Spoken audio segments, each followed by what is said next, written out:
Hello and welcome to Cramer's Corner with this weekly update in cooperation with Coherent.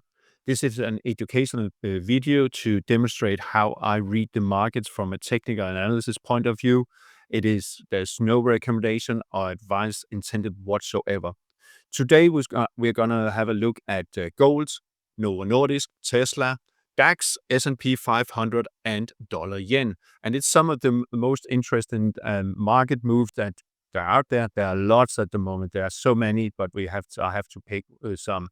And today we'll start with gold that hit new all-time high at 3,500. Touched it just basically, you can see there, 3,500. And then it has collapsed a little bit since, trading around 3,425. And if we get a candle like this is a candle every day here, or every candle here, as we call them, represents 1 day of trading. And this is a daily chart we have here on the left. On the right, we have a weekly chart, and I'm going to show you a monthly chart in a little bit, also on gold.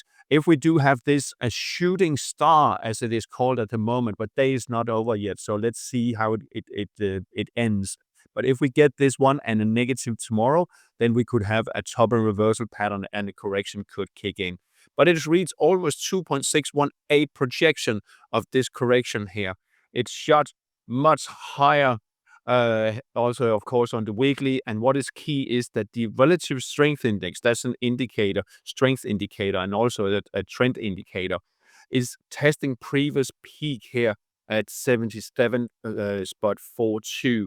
If it closes above this level, then it has cancelled its divergence, and divergence means it's out of balance in the market, imbalance in the market, and the uptrend is in exhaustion mode. But let's see. On the weekly, it is currently above 82.03. It's actually currently at 82.72, so it has cancelled, but let's see where the week ends.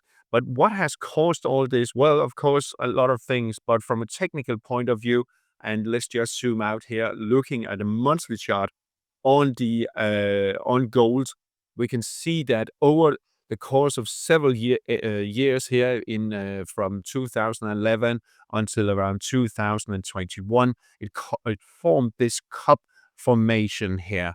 And then we have the handle here. So it's called a cup with a handle. It's not that easy to see this handle. Sometimes it's a little bit more pronounced, but nevertheless, we have a cup with a handle. And then we measure from the low of the handle, on the bottom of the candle, or the handle, sorry, no, sorry, the cup, and to the brim of the handle. And then we have this correction, and then we can project it higher. And I've done this with the vertical arrows here, projecting higher, and we already reached that about a month ago. And then I also added Fibonacci extension, where I start here, move up here, and then the correction down here, and then project it higher, and it reached 1764 projection and a bit more, and 200 projection of that. So that's 200 projection of this entire move. And if the monthly RSI also closes above its horizontal line here, let's see, there's still about a week or so in trading this month, but that it indicates that gold could actually move even higher. So let's see how high we can move on gold. Let's move on to Novo Nordisk. Here we have the main share, or the main listed share in Copenhagen. So a new low, not all-time low, of course, but a new low, 380, just a few Danish kroner above 365, which is actually the key strong support. If it closes below that, well, then suddenly there is even further the downside risk to a 300 level. So let's hope it won't get there for all the shareholders out there. It already lost more than 60% of its market value here for the past 6 months. So keep an eye on 365. If we start closing the gap here that we saw here on the daily this morning, then we could get a bottom and reversal, and we could also get what we call divergence here on the RSI. You can see we have a new low, but RSI didn't get a new low. So we actually do have what we call an exhaustion of the downtrend or divergence in the market. But let's see where we will end on this this one here.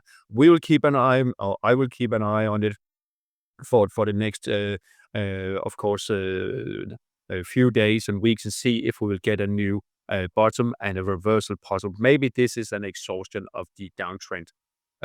Just very quickly, let's have a look at the ADR New York traded Novo Nordisk, just around $58. So we can see we are in this consolidation area, really. If it does close below, still keep an eye on the Copenhagen listed. That is the most liquid one. But just to my American friends out there, viewers out there, have a look at what is going on here. So let's move on to Tesla.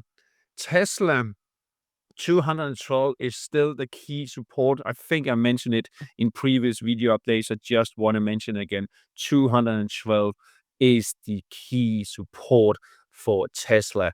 If it does close below, well, then suddenly it can collapse to 150, 140 maybe. So let's see about that. To establish a bullish trend, it needs to close above 292. So there's still a little bit away, and there will be some strong resistance as we can see up here. We have the 200 moving, and it's like kind of putting a lid on it there, and we have the 55 moving average coming down there too. So it could be caught in this range bound here for quite some time. Moving on to the major indices, just let's have a look at the S&P 500. It formed this dead cross here last week. So this is where a shorter term moving average is dropping below a longer term, and this is the 200, and they're both declining. So that's called a death cross. Not a death, but dead cross. So we have to remember one thing though. Most of the action probably has taken place, but it for sure is not a positive sign or bullish sign.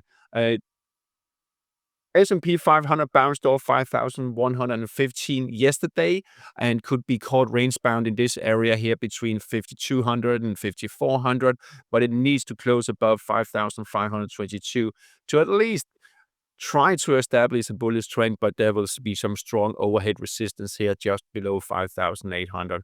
And if it takes out 5,115, well, then we could see a new low. The RSI is telling us that there's no divergence, there's no sign of trend exhaustion. It is indicating we could see new lows in the S&P 500, all American markets for that matter. Maybe below 4,800, maybe all the way down to 4,600. Where we also have the 200 weekly moving average, giving a little bit of support just in between there, but it could dip below. So keep an eye on these levels there.